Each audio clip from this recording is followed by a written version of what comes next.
So it's been a year since I started making content for YouTube, and I think on this special occasion, 1 year anniversary, whatever you want to call it, um, I think it's time that I share, a little personal story about myself so you guys know me a little bit better. Now, I look back at this story, and so far in my 4 years here, it's like probably one of my like top stories or top, five things that I've like got to experience so far. And the moral of this story, guys, before I even want to begin, is double check, no, triple check your planning. This story is about planning. So yeah, let's get right into it. 2 years ago, I'm a naive boy. Still kind of am, but basically I'm in my sophomore year of university, and I'm chilling in the library like a good boy would back then, right? Trying to get ahead of my classes. No, I was just basically doing some readings, right? And I'm sitting in the library. I got a text from my friend James, and it says, "Yo, Scar, do you want to go to Western's homecoming?" And for those of you who don't know, homecoming is basically an event where you wake up very early in the day, you start drinking, and you go as hard as you can for as long as you can, right? It's basically like an all day event of just pure alcohol and partying. And I'm thinking to myself, do I want to go do this? Because I look at my calendar and it's saying, Scar, you've got shit due. You've got an upcoming test and an upcoming paper, both worth 20%. And if you were to go to this homecoming, you would get back with pretty much only 1 day to do the paper and 2 days to prep for the test, right? So I'm thinking to myself, this is tough. Do I want to go to this? And like as I'm thinking, James is sending me all these interesting facts or like in pieces of information that get me like, oh man. It just like I'm on the fence like about it when he sends like the "do you want to go" text. Every subsequent text that like comes after, I'm getting more and more closer to like falling off the edge of the fence and just like, let's go, right? And basically in these other texts, he laid out what I thought at the time was a very solid, perfect for the matter plan about how we would approach or how we would like spend our time getting to Western Ontario and how we would just basically party there, right? The initial plan was for us to leave. I think it was on a Friday or a Thursday.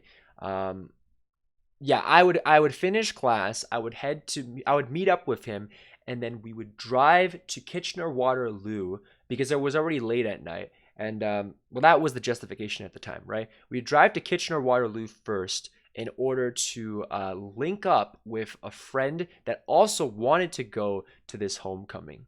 And from there, we would drive um, the next day towards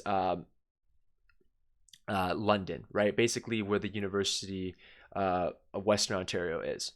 So at the time, plan sounded pretty good. I was like, yeah, that's pretty good. And then, I mean, James even had like a group of people that we were supposedly gonna party with, right? So I think after he says that, he lays out the whole plan. I tell him to like double check everything. I ask a couple more small detail questions like, oh, what about this? What about that? Food. How are we gonna get here? Like, what's the timetable looking like and everything?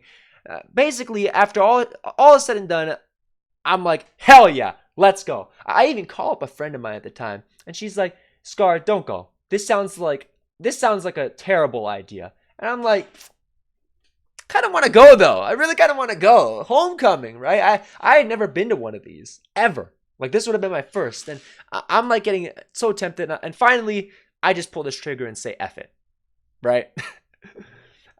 So yeah, I meet up with James and we start driving to not London but Waterloo, right?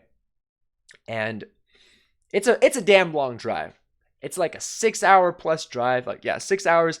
We're shooting this shit. It's a pretty fun drive. We get to Waterloo. Sorry. We get to Waterloo at like late night. It's basically tomorrow when we get there, like 1 8 right, 12 a.m. basically. And we end up crashing at like 1:30 a.m. right? And then the next morning we're awake at like 10, And then we wait for all of his other friends that we were crashing with there to like wake up, and we get food with them, and then we go and pick up his friend that actually wanted to go in the first place, right? Because she had a shift she was on, and we pick her up as her shift ended. Then we start driving to Western. Now, those of you who have been to homecoming or done homecoming or know what it is, you already spotted out the uh-oh. In fact, you were the moment you spotted out the uh-oh, like you probably are just like, what the fuck were you thinking? Because we get there, guys, and we get there at 5:30, and we're thinking, okay, we're gonna get there, we're gonna jump right in, the party's gonna be popping, we're gonna get there when the party is rolling, and we're gonna keep going hard. Guys, we get there, we get to the friends that we were supposed to party with at Western. This guy, the guy's name's Ben, right? We get to his house, everybody is asleep. Fucking asleep. And then it all hit me, guys. Then everything hit me like a fucking sack of bricks. I start thinking back to the plan, and I start realizing we have made a terrible mistake. What the fuck was I like? Where was my brain on this? Because even though, guys, now some of you might be a little bit confused, but even though homecoming is supposed to last a day, realistically, if you're starting to drink at 8, right, which is when we already knew this too, so I actually do not know how it slipped our minds or what we were thinking, but if you're starting at 8 o'clock, you're not gonna realistically be able to keep awake or keep going past like a certain point. You sure as hell aren't gonna be able to do it for 9 hours straight, right? Like that's just not gonna happen. And for some reason, we thought that was okay. We thought we would be there and everyone would still have energy to party. It turns out, guys, everyone crashed at 2:30. And by the time we got there, they were like sleeping, recovering from a hangover that they had. So not only did we wake up 2 hours later than when the whole festivity started, we left basically when they crashed. So, and we got there when everyone was still sleeping and no one was going out. So we missed everything. We completely missed the mark. Like completely did not think it through. Because if you look back and it's like, wait a minute, if you were gonna get there on time, which was the initial plan was to get there on time, you would have had to have woken up at least 6 or 5 a.m. and like started to hit the road basically before 7. Then you would have like got there like on time in the sense that people would still be going and you'd have like 2-3 hours or a little bit less, to drink and chill for a little bit, right? Guys, the moment we woke up at 10, this plan was already fucked. Like, if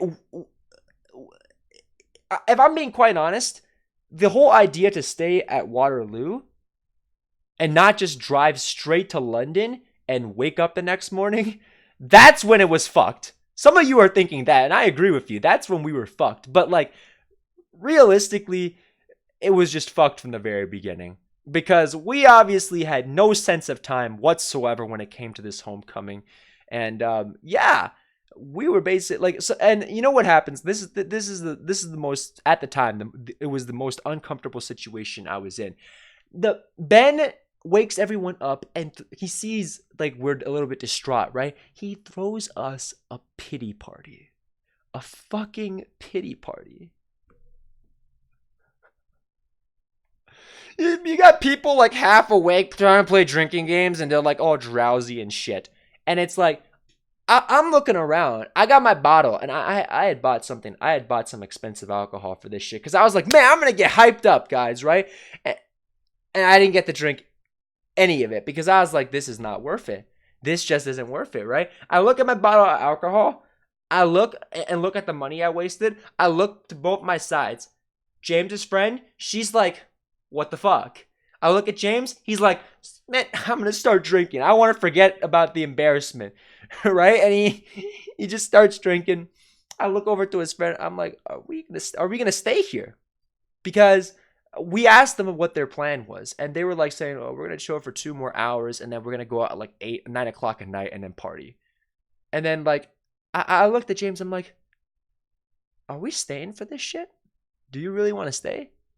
Because the longer we stayed at that pity party, the more uncomfortable everyone got. Like everyone was uncomfortable. It wasn't just us, because it was basically forced social interaction. And oh my god. Oh my god, it was bad, guys. I mean, yeah, no, I'm not gonna like pull punches. It was bad. Like it was not good whatsoever. People were drinking, but like the fun was absent of any fun whatsoever. So I look over to his friend. Ultimately, we decide we are going back. I tell James, listen, we got to cut our losses, man. We have got to cut our losses. Get on the car, drive back, forget about this last part of the fail. Everything prior, we're going to say was great. You met up with some of your friends. We had great talks. We were chilling. We were experiencing the scenery of driving along the road, right? It's just this last part, which arguably was probably the most important part anyway, fell apart, right? And then we drive, but here's the thing. It's late at night when we drive back, right? And we have to drop off James's friend first at Waterloo. So when we get to Waterloo, it turns out that like it's ultimately decided that we're gonna stay there tonight because James is still drunk, so he can't drive back, and it's super fucking late, and it's just like it's not worth it. So we decide ultimately to just basically stay at Waterloo because we have no choice at this point. Right? So we stay at Waterloo, and this is where it fucked me up because it kind of fucked me up because I was counting on like having an extra day to prep, right?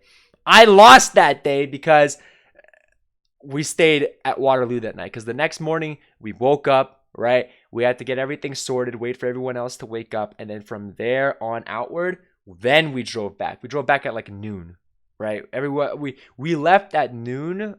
Actually, no.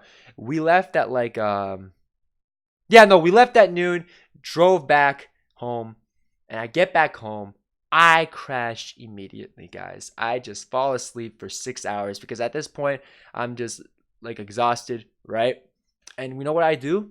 When I wake up, I book it straight to the library.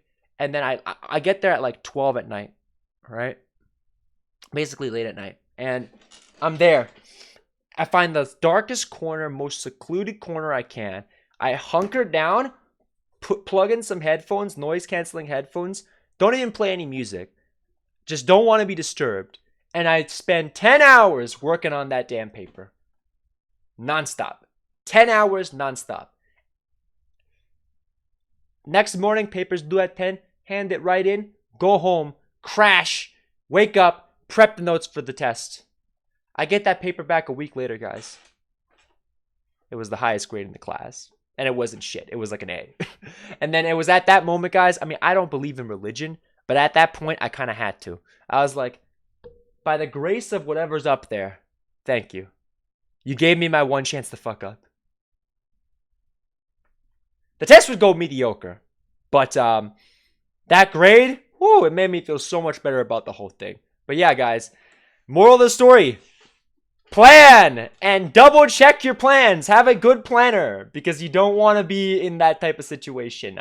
Because we had to eat, we had to do like gas stops as well and eat, and then overall, I think we spent like I at least spent probably like $70 on the trip itself. I still think it was worth it. But it's a great story for me.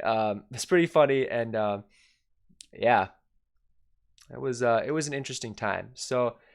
Thank you all for watching, and I'll see you in the next one.